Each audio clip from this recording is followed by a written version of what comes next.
Скъпи зрители, отново сте със срещи в огледалото, вашия професионален консултант. След като научихме какво очаква България в астрологичен план и се запознахме с юридическите аспекти и видовете наследяване, е време да обърнем внимание и на финансовата страна на живота. В рубриката "Моите пари" ще разговаряме за това как да открием нови клиенти в глобализираната икономика с маркетинговия консултант Никола Цокев.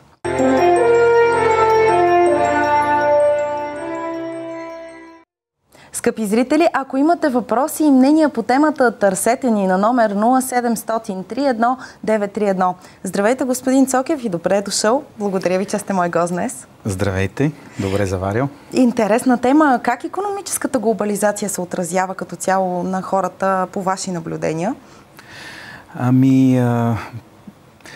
Най-очевидният ефект е това, че силно се повишава конкуренцията не само между фирмите, но и между самите хора. Вече в днешно време много повече хора се състезават за едно работно място, отколкото в миналото. Причината е, че технологиите напредват и голяма част от дейностите, извършвани в миналото от хора, днес се извършват от машини.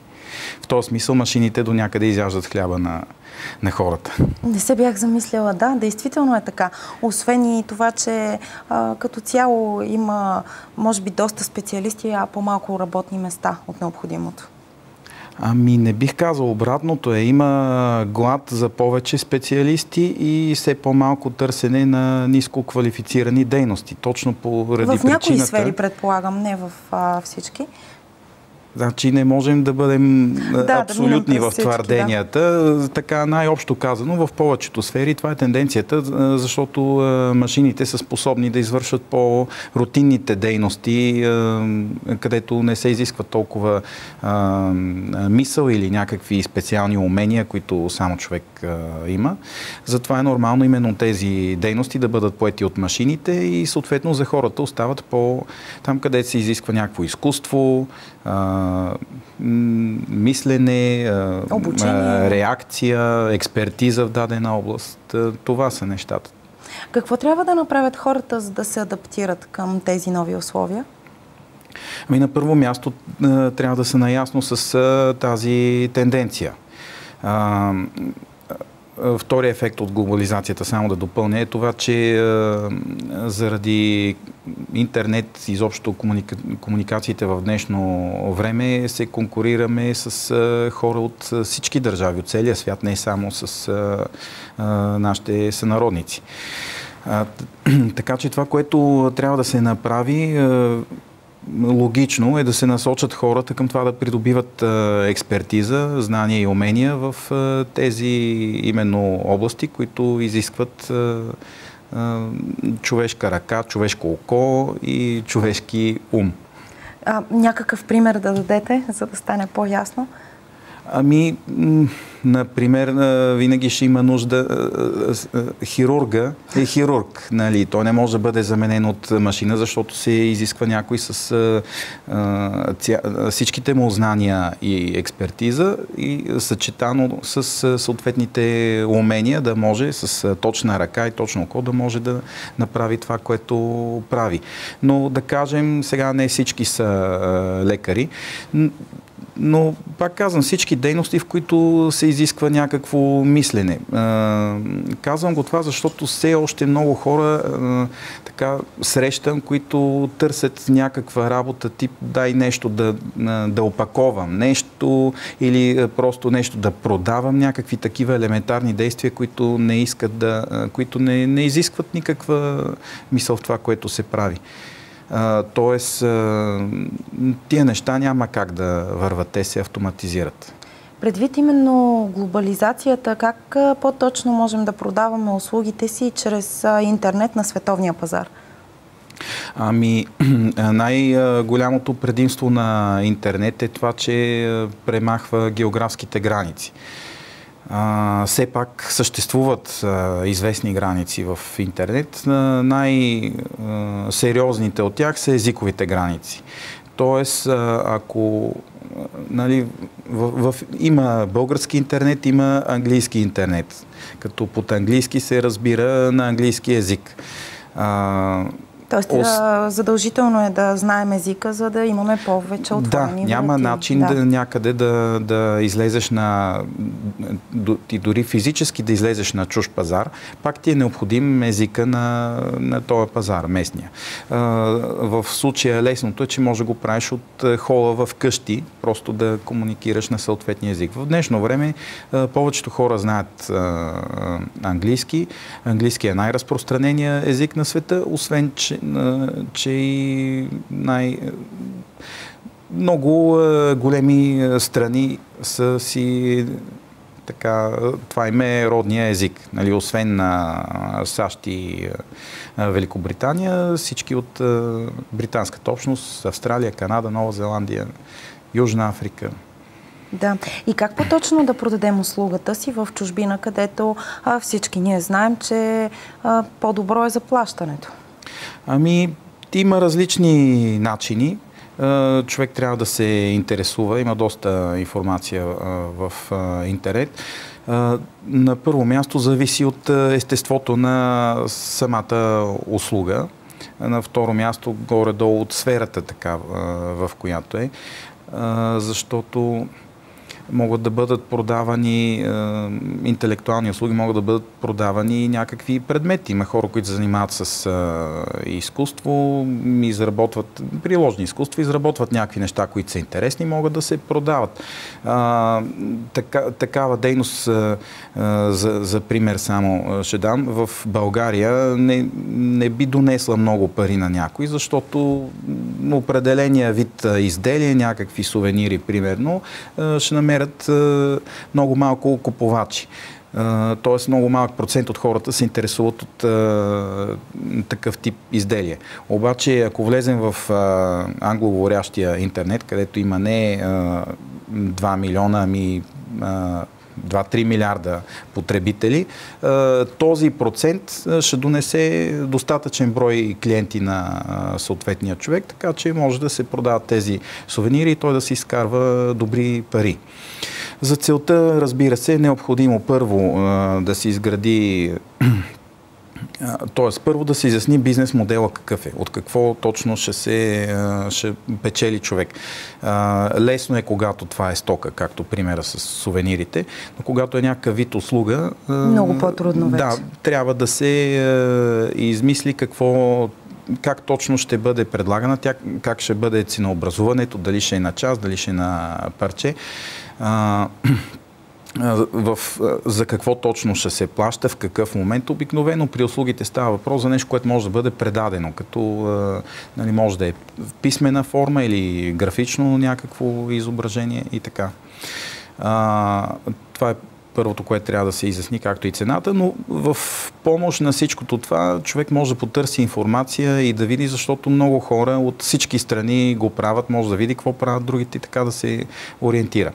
След като изясним бизнес модела, трябва да си направим съответното представяне в интернет, т.е. задължително трябва да има някакъв сайт, на който да бъдат описани нещата, да има информация за нас, за човека, който иска да предлага услуги, или бизнеса, разбира се. Сега фирмите знаят и повечето от тях имат сайтове, затова за тях не е нещо ново. Но сайт или Фейсбук е по-добрия вариант? Прощавайте, че ви прекъсвам. Предвид пък, че има хора, които не могат да си позволят, особено правейки първи стъпки в бизнеса, да си направят сайт още в самото начало. Аз не мисля, че изобщо стои такава дилема. Не мисля, че има избор. Трябва да има и сайт, и Фейсбук. Задължително е необходим сайт, според вас. Защото в Фейсбук, като влезе човек в една Фейсбук страница, например, там или информацията е доста... блога вече е сайт, отделен сайт. В Фейсбук страницата информацията е много малко и тя основно е данни за контакт, освен апдейтите, които се пускат. И така че и тези апдейти, част от тях, и данните за контакт трябва да прехвърлят клиента вече в сайта в нашия сайт. Тоест трябва да си имаме сайт и всички социални профили, които имаме не само във Facebook, но в LinkedIn е задължително, както и в други мрежи, трябва да прехвърлят, да насочват клиентите към този сайт. Който е за илюстрация, да сайта е нещо като офис. Ако приемем, че работиш онлайн, сайта е твоя офис. Както в физическия свят трябва да имаш физически офис, където да дойде клиента да може да зададе въпроси, да се запознае с услугата, след това да я поръча и след това да я плати. Това всичкото трябва да може да стане при онлайн продажбите. Трябва да може да стане в сайта. Така че социалните профили са помощни средства, за да се привлече потенциалния клиент, но след това да бъде насочен към сайта за вече изключване на сделка. Разбира се, не е задължително. Но както казахте, че не всеки разполага с ресурс, това, което трябва да се знае, е, че сайт може да бъде, всеки може да си направи и безплатно. Също може да бъде намерена информация в интернет, включително и в YouTube има видеоклипове, които показват нагледно какво да цъкнеш, за да си сглобиш сайта. Има готови платформи като Blogger.com и WordPress.com, на които човек с една регистрация, както в Facebook, може да се регистрира и вече да направи сайт. Сега малко е по-сложно технически от гледна точка на това, че трябва да се подредат вече нещата. Не ти е така зададен дизайна, както във Facebook. Това е тук, това е тук. Но без да си изключително добър специалист по компютрите, би могъл да се справиш. Добре обяснено, стъпка по стъпка. Да, би могъл и то, пак казвам, който има интерес. От друга страна, наличието пак на такива платформи прави и самата изработка на сайт от фирми също не е много скъпа. Тоест, сега цените, които сме свикнали да чуваме и да знаем за сайт, които започват от няколко хиляди и стигат до повече хиляди левове, именно, да. Са за това екип от програмисти от бял лист да напише цялото програмиране за този сайт специално за теб. Разбира се, че такава услуга ще струва скъпо. Но има множество варианти да се ползват такива готови платформи, които са изключително лесни и после човек да качва информация, изобщо да ги менажира.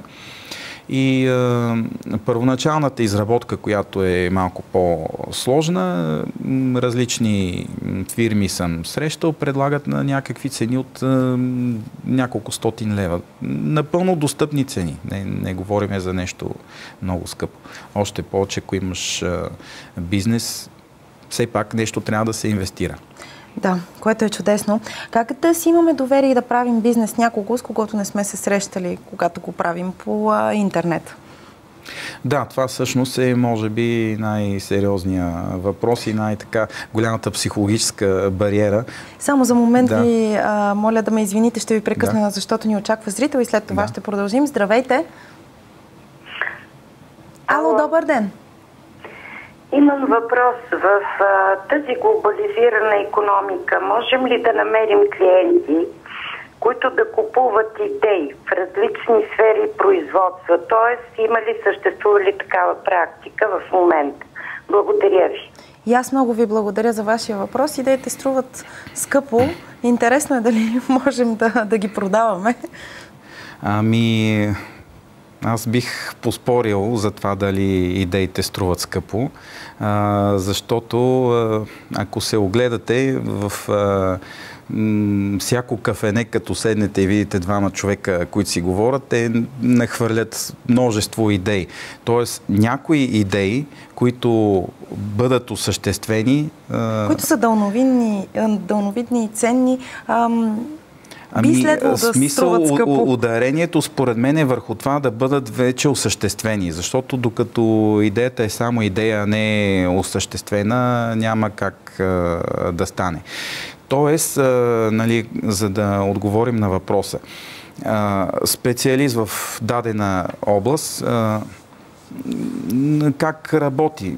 Примерно, възлагат ти да направиш, да кажем си финансист, възлагат ти да направиш бизнес план, запознаваш се с информацията, изходните данни, които ти дават от срещната страна и разбира се, че въпрос на идея, ти да измислиш как да го направиш, как да структурираш, т.е. имаш една голяма идея, след това имаш множество по-малки подидеи, как всеки детайл да бъде направен и така, но в крайна сметка ще ти бъде платено за готовия продукт. Разбира се, готовия продукт нямаше да изглежда по този начин, ако не беше твоята първоначална идея, но пък първоначалната идея без след това да се работи върху нея, също няма как да стане. Сега, ако става въпрос за някакво техническо изобретение, разбира се, може да бъде продадено. Зависи. Там вече нещата са както и в физическия свят.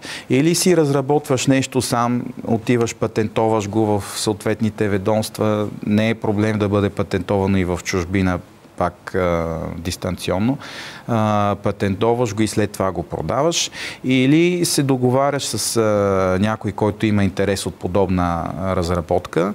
Тук ще се върнем вече на въпрос за доверието. Спечелваш му доверието и той ти възлага разработката срещу предварително финансиране или изобщо осигуряване на някакви условия, при което ти наистина правиш разработката, взимаш данните и правиш какво ще там, чертеж ли ще е, проект ли ще е, нали.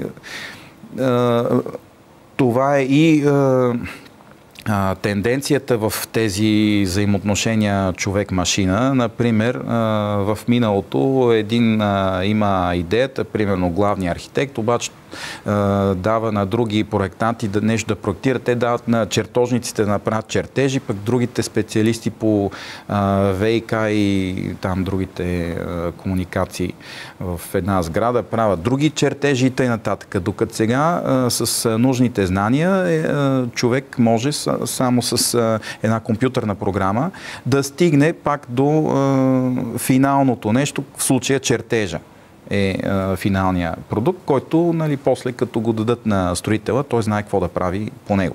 Да. И да се върнем на въпроса как да си имаме доверие и да правим бизнес с някого, когото не сме срещали, тъй като времето вече е към своя край. Ами доверието се печели, също както и в физическия свят. Преди да познаваш някого и преди да си чул нещо за него, няма как да му имаш доверие. Като се запознаеш, поговори с него или друг ти го препоръча, имаш доверие. Тоест, ако специално в интернет трябва първо щедро да раздаваш информация за себе си, нали, сайтове от типа ние сме екип от специалисти, но не е ясно кои, няма имена, няма снимки, няма нищо. Има някакъв телефон в някаква далечна държава и форма за контакт. Това няма как да спечели доверие. Да си сложи човек името, да си сложи линк към профилите в LinkedIn най-вече, нали, когато става дума за професионални услуги и други социални профили, в които може заинтересования човек да влезе, да види кой те препоръчва, кого познаваш, може да намери общи познати. Всичко това по някакъв начин така допринася за доверието. Второто нещо е нещата, които публикуваш на професионална тема.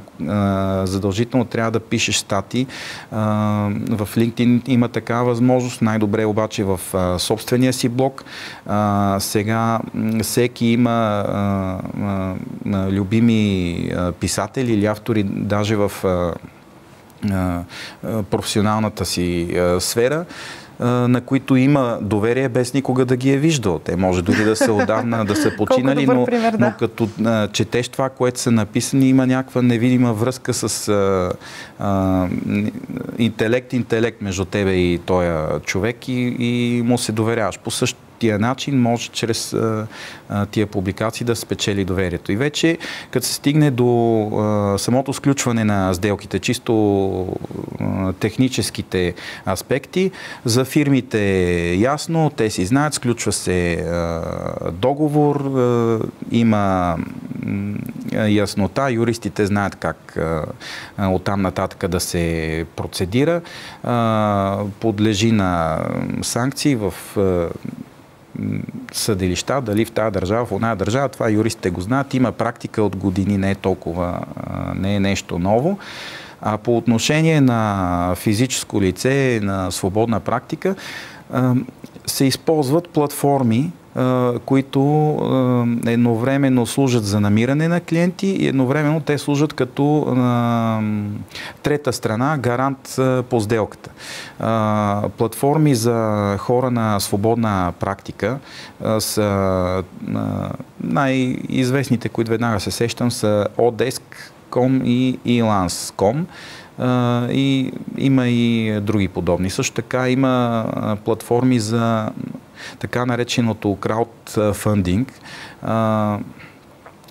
които това е сайт, в който можеш да направиш кампания, в която предварително да продадеш някакъв продукт, който ти ще направиш в бъдеще, което е подходящо за най-вече за музикални групи, музиканти, които искат да издадат албум. Ако се предположи, че албума ще струва 10 евро, като запишат 500 човека да си го купат този албум по 10 евро, събират 5000 евро, които са достатъчни за записа и след това да бъдат изпратени тези дискове на хората.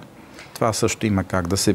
Има информация, могат да го видят зрителите как става. Много ви благодаря, господин Цокев, за интересния разговор и за полезните съвети, които дадохте на зрителите. Скъпи зрители, това беше всичко от Срещи в огледалото за този уикенд. Не ни пропускайте отново следващата събота и неделя, точно в 14 часа в ефира на TV+.